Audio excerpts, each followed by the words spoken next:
요나의 이야기 가운데 가장 잘 알려진 이야기를 오늘 본문을 통해서 우리는 함께 보았습니다. 요나는 큰 물고기 뱃속에서 사흘을 보내게 되었습니다. 큰 물고기는 보통 고래라고 생각하는데 고래인지 아닌지 정확히 우리는 알 수 없습니다. 아무리 큰 고래라고 해도 사람이 그 속에서 사흘을 있었다는 것은 도무지 상상이 잘 되지 않죠. 아마 요나도 큰 물고기의 윗속에 머물렀을 것이고 물고기의 위액과 각종 생선들의 비린내와 썩는 악취가 진동하는 곳에서 그는 인생 가운데 허우적거리고 있었을 것입니다. 우리는 이 사건이 실제 사건이라는 믿기 어려운 이야기를 지금 보고 있죠. 하지만 예수님께서는 이 요나의 이야기를 직접 언급하시면서 요나의 표적밖에 보여줄 것이 없다라고 말씀하신 바 있으셨습니다. 예수님이 이 요나의 이야기를 실제 사건으로 알고 계셨다라는 말씀이죠. 그렇다면 이 말씀은 실제에 일어난 사건입니다.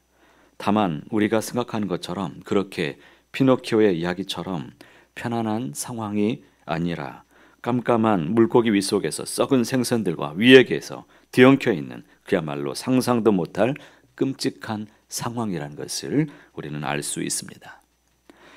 우리는 오늘 본문을 통해서 이 끔찍한 상황에서 요나에게 일어나고 있는 어떤 마음의 변화를 우리가 특별히 주목해 보아야 됩니다. 어느 신학자는 요나가 물고기 뱃속에 들어간 것을 요나가 신학교에 입학한 것이라고 비유하기도 했습니다. 마치 출애굽한 이스라엘 백성들의 이 광야 40년의 세월을 종종 우리는 광야 학교라고 부르는 것처럼 요나는 물고기 학교에 입학하게 되었다라는 것입니다. 그는 하나님으로부터 특별한 교훈을 받기 위해서 이곳에 입학하게 된 것입니다. 그래서 1절 말씀을 보면 이제 요나는 놀랍게도 물고기 뱃속에서 무엇을 시작합니까? 기도를 시작합니다. 하나님의 얼굴을 피해서 그가 어디로 도망갑니까? 다시스로 도망가던 그런 사람이었습니다. 풍랑 속에서 선장이 그를 깨웠습니다. 그에게 너의 신에게 기도하라고 했지만 그는 기도하지 않았습니다. 그런데 비로소 요나가 기도하기 시작했다는 것입니다. 2절 말씀을 함께 읽어보겠습니다. 이르되 내가 받는 고난으로 말미암아 여호와께서 불러 아뢰었더니 주께서 내게 대답하셨고 내가 수월의 뱃속에서 부르짖었더니 주께서 내 음성을 들으셨나이다. 이것이 요나가 물고기 신학교에서 처음 배운 것이고 그의 첫 번째 변화입니다. 비록 그는 선지자였지만 하나님께 기도하지 않았습니다. 만약 그가 하나님께 제대로 기도만 했었어도 다시스행 이 배에 몸을 실지는 않았을 것입니다. 그러나 그는 기도하지 않았고 배 밑바닥까지 깊은 잠에 빠져 있었습니다. 이것은 그가 영적으로 잠들어 있었다는 것을 우리에게 말해주는 것이죠. 이렇게 기도와 거리가 먼 선지자는 이제는 기도하고 있습니다. 우리가 언제 진정으로 하나님께 기도하게 됩니까? 그 최적의 환경은 다름 아닌 물고기 뱃속과도 같은 인생의 풍랑을 만났을 때, 인생의 광야를 지났을 때 우리가 하나님을 바라보고 기도할 때가 있습니다. 사실 우리 대부분은 고난이 없으면 사람들이 잘 기도하지 않습니다.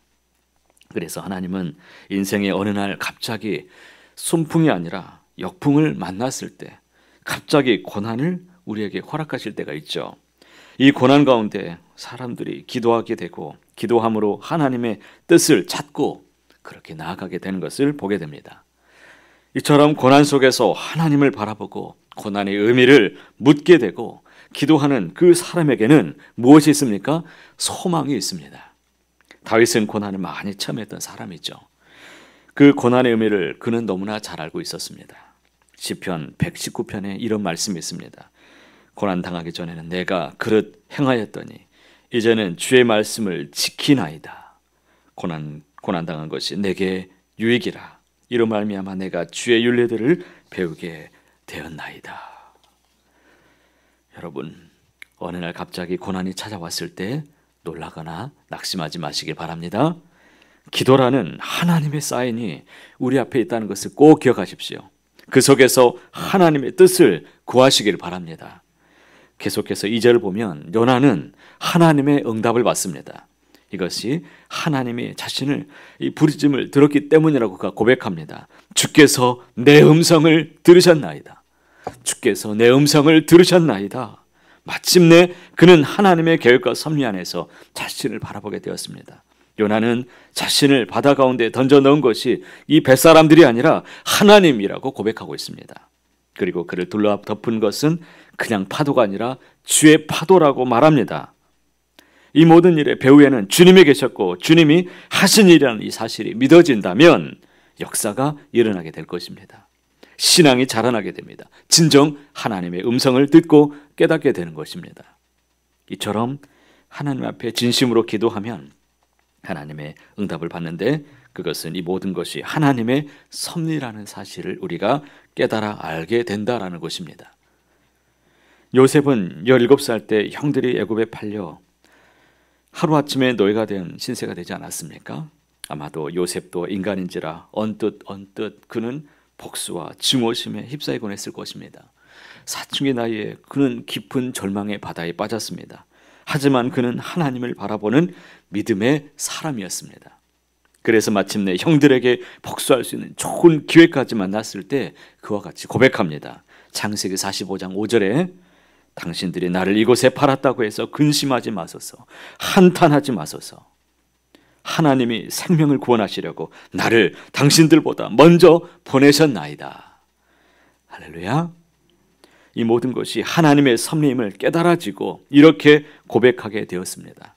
요셉은 믿음으로 자신이 당한 고난의 의미를 볼 수 있는 영적인 눈이 열린 그런 사람이었습니다. 바라기는 저와 여러분의 영적인 눈이 활짝 열리게 되시기를 주의 이름으로 축복합니다. 요나도 지금 물고기 뱃속이라는 처참한 상황에서 무엇을 깨닫습니까? 하나님의 섭리를 그가 바라보고 있다는 것입니다. 그래서 이와 같이 고백하지요. 4절 말씀을 함께 읽어보겠습니다. 내가 말하기를 내가 주의 목전에서 쫓겨났을지라도 다시 주의 성전을 바라보겠나이다 하였나이다. 요나는 이제 하나님의 얼굴을 피한다는 것이 얼마나 무서운 일인지 고통스러운 것인가를 깨달았습니다. 그래서 그는 다짐하기를 이전에 내가 스스로 하나님의 낯을 떠났었지만 이제는 다시 떠나지 않을 것이라고, 아니 설령 하나님께서 나를 쫓아내신다고 하는 한이 있더라도 나는 다시 하나님의 성전을 바라보겠나이다 라고 고백합니다. 하나님의 성전을 바라보겠다라는 이 말은 하나님의 얼굴을 바라보겠다는 것입니다. 그리고 하나님의 뜻을 끝까지 묻겠다는 것입니다. 특별히 요나는 다시 하나님의 성전을 바라보겠습니다 라고 고백합니다. 그는 다시 이전의 신앙으로 돌아가지 않겠습니다. 이렇게 하나님 앞에 결심합니다. 오늘 우리에게도 다시 일어서는 기회가 있기를 바랍니다. 다시 하나님 앞에 서겠습니다는 결심이 우리 앞에 있기를 바랍니다. 결코 포기하지 말아야 될 것입니다. 100번 넘어져도 101번 일어서야 될 것입니다. 다시 이 말은 우리의 연약하고 깨어지기 쉬운 이 삶에 있어서 너무나 중요한 신앙의 고백입니다. 다시 일어서시길 바랍니다. 다시 주시는 그 기회를 섭리의 시간으로 깨달아지기를 간절히 소망합니다. 그런데 하나님의 얼굴을 피한 요나 자신에게 얼마나 무섭고 비참한 결과가 초래되는지를 고백합니다. 그러나 놀라운 것은 그는 한 번도 하나님께 구원을 간구하지 않았다는 것이죠. 대신 이렇게 고백합니다. 6절 보십시오. 내가 산의 뿌리까지 내려가 싸우며 땅이 그 빗장으로 나를 오래도록 막았사오나 나의 하나님 여호와여 주께서 내 생명을 구덩이에서 건지셨나이다. 요나는 하나님이 이미 자신을 구원해 주셨음을 그가 고백하고 있습니다. 그런데 지금 이 상황이 여러분 어떤 상황인지 한번 생각해 보십시오. 요나가 지금 구원받았습니까? 문제가 해결되었나요? 지금 여전히 무덤과 같은 깊은 물고기 뱃속에 그는 갇혀 있습니다. 그가 과연 이 물고기 뱃속에서 나올 것이라는 어떤 기대나 한 줄기 희망도 보이지 않습니다. 그러나 주님이 내 마음에 오심을 그가 보게 되었습니다. 주 예수 내 마음에 오심, 그것이 바로 구원입니다. 그가 구원받았다는 것을 고백합니다. 다시 말하면 그는 지금 자신의 영혼의 구원을 고백하고 있다는 것이죠. 하나님의 얼굴을 피해서 달아났고 현실은 시궁창보다도 더한 비참한 상황이지만 요나는 자신의 영혼의 구원을 생각하고 구원의 은총을 고백하고 있다는 것을 주목해야 됩니다. 요나는 이제 감사의 고백이 터져 나옵니다. 요나는 자기의 영혼이 구원받았기 때문에, 그래서 그의 기도가 주께 이르렀고 성전에 이르렀기에 감사하고 있습니다. 이것이 바로 진정한 감사의 기도입니다. 아무것도 받은 것이 없습니다. 고통스러운 현실은 여전히 그대로입니다. 하나님이 자신을 구원해 주셨다는 것을 그러나 알기 때문에 하나님이 나를 하나님의 백성 삼으셔서 내 기도에 귀를 기울인다는 사실을 그가 알기에 감사하는 것입니다. 주께서 내 음성을 들으셨나이다. 이제 요나는 물고기 신학교를 졸업할 때가 되었습니다. 10절 말씀처럼 하나님의 말씀을 따라 큰 물고기는 요나를 육지에 토해냅니다. 그러므로 사랑하는 성도 여러분, 오늘 물고기 뱃속에서의 고난의 학교를 통해 요나가 얻은 그 깨달음을 우리도 같이 고난 가운데 기도를 배우고, 기도 가운데서 고난의 의미를, 인생의 의미를, 내가 지금 여기 서 있는 이 의미를, 내가 예배하는 이 순간에 하나님과의 만남을 깊이 깨달으시기를 축복합니다. 다시 하나님을 온전히 바라보시기 바랍니다. 끝까지 주의 성전을, 하나님을, 그의 얼굴을 구하시며 바라보십시오. 하나님이 주신 구원으로 인해 감사가 여러분의 삶 속에 넘쳐나길 바랍니다. 그것이 성도의 능력입니다. 바랄 수 없는 중에도 소망을 꿈꾸며 내 안에 임한 주님이 내 안에 임하신 그 마음이 있다면 여러분에게 이미 축복이 임한 것입니다. 참 믿음의 삶을 살아가는 저와 여러분의 귀한 삶이 감사 가운데 넘쳐나게 되시기를 간절히 소원합니다.